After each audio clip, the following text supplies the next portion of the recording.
Hello, everyone. What's that? No worries. So thank you all for taking the time to come to Explore GP. It's quite lovely to see so many people taking time out of their Saturday to come here and learn more about the opportunities that a career in general practice can offer. So we're going to start today with a welcome to country, and I'd like to introduce Ngunnawal Elder Auntie Violet Sheridan to welcome us to this beautiful land where we're meeting today. Thank you. Yuma, good morning, everybody. And it is a pleasure to be here and welcome you to the land of the Ngunnawal people.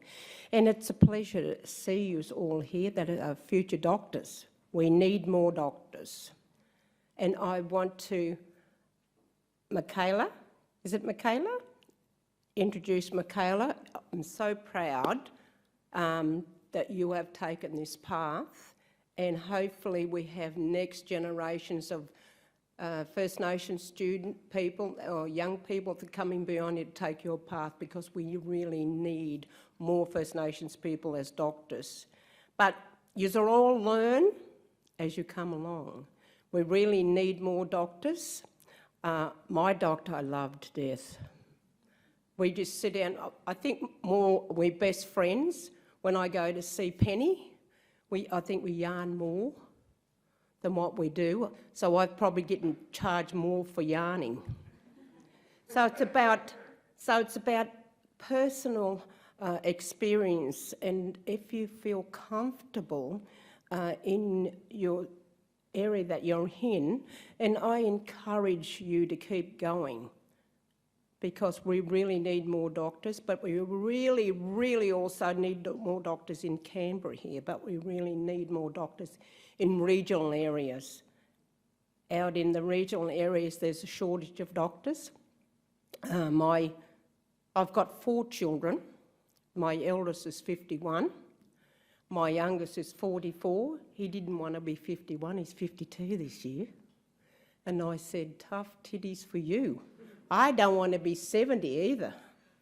So, and I have 30 grannies, 24 grandchildren, 6 great-grandchildren, 1 more on the way this year, in April. I'm praying it's a girl. So that's a little bit about me. This is my mother's country. My mother is a Ngunnawal woman. My father is a Wiradjuri man, but I follow my matriarch's bloodline. So I welcome you all here this morning, and it is my pleasure to be here to perform the welcome for you. So a welcome to country is a traditional Aboriginal blessing, symbolising the traditional owners of the land welcome you, but it also shows respect for the first peoples of the land you are meeting on. I suppose it's like not going to someone else's house or home unless you're welcome or invited. The reason for this custom is to protect your spirit while you are on our land. I am a proud Ngunnawal woman as I carry my ancestors in spirit, walking into the future, teaching the next generations about the oldest culture in the world, my culture, the Aboriginal culture. I'd like to pay my respects to my elders past, present and emerging, and extend that respect to First Nations people here this morning. I'd also like to acknowledge and pay respects to the non-Indigenous, but as the many cultures in the room here this morning as well. In keeping in the general spirit of friendship and reconciliation, it gives me great pleasure once again to welcome you to the land of the Ngunnawal people. And on behalf of my family and the other Ngunnawal families, I say welcome. But I wish you all success on your journey, and God bless you all. Take care. Thank you.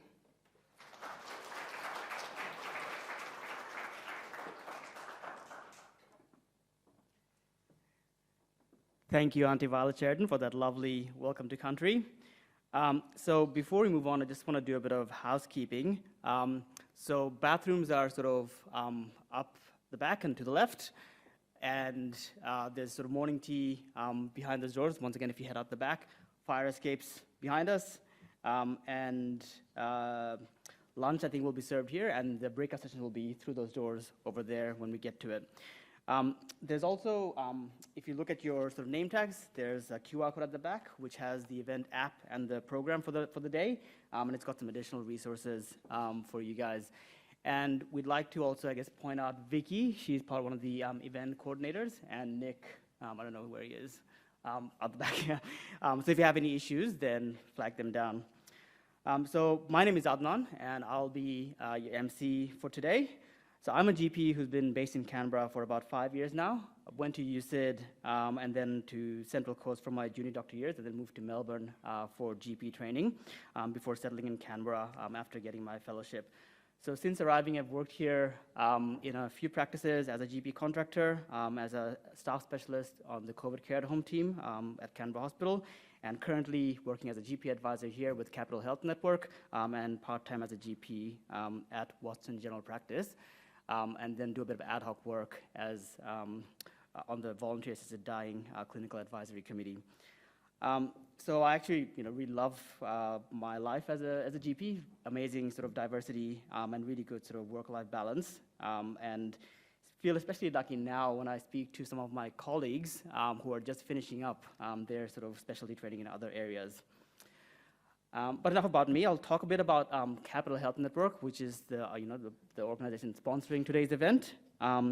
So CHN is one of 31 primary health networks across Australia, and these primary health networks were implemented by the Australian government to increase the efficiency and effectiveness of primary health care and other health services. So our aim at CHN is to deliver better health outcomes for the ACD community with a focus on vulnerable people and those at risk of poor health outcomes.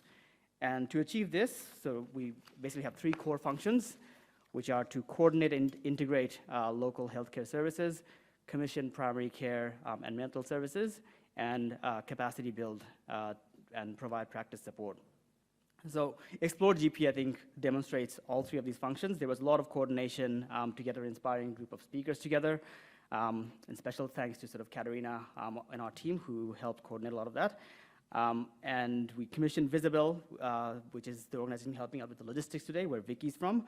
And our hope is that through the event today, we'll not only build capacity, but also inspire the next generation of medical students and doctors to choose a career in general practice and base themselves in Canberra and surrounding areas. So the program was conceptualized by the workforce planning and prioritization team at CHN, which was established by the Department of Health to provide advice and analysis on GP workforce need and training capacity across the country. And ultimately, the goal is to contribute to a healthier GP workforce.